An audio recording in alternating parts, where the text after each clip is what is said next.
The government will increase funding to the arid and semi-arid regions in the country to accelerate socio-economic development. Speaking during the 6th Annual Kenya Institute for Public Policy, Research and Analysis, Deputy President Rigathi Gachagua says more resources will be channeled towards infrastructural development and efforts to boost peace and stability in the region. Experts say various economic activities such as livestock farming, tourism, beekeeping and fisheries, amongst others, are yet to be fully exploited to boost food production and income among other local communities.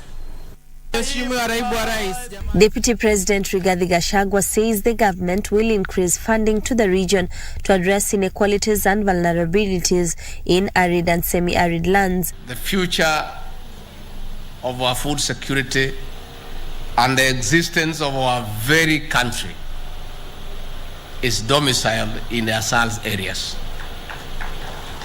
And therefore, this partnership with KIPPRA to develop policy on the possible interventions to turn the ASAL's from a food deficit area to a surplus one is the panacea for sorting out not only our food security, but our economy as a country. Gachagua says the government has already established the State Department for ASALs and Regional Developments to coordinate overall planning and development of policies for arid and semi-arid lands. The lands are vast, the climate is right, the soils are good. All we need is water, roads, security, and the right interventions.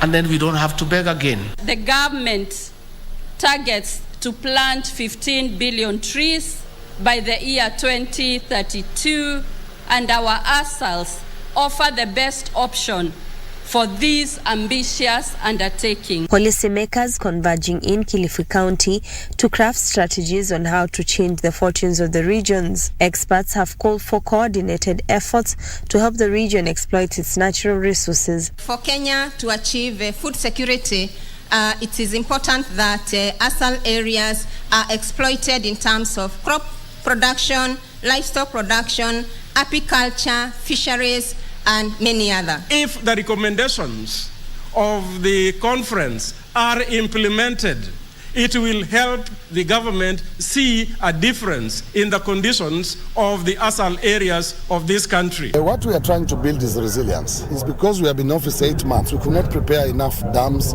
or water tanks.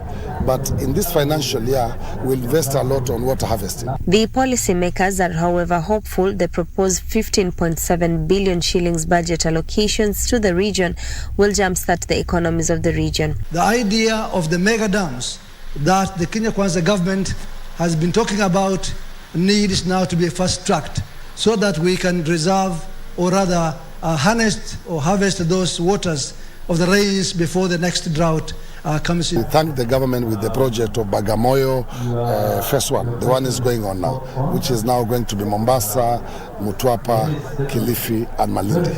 This will help the county significantly on opening up the potential of investment.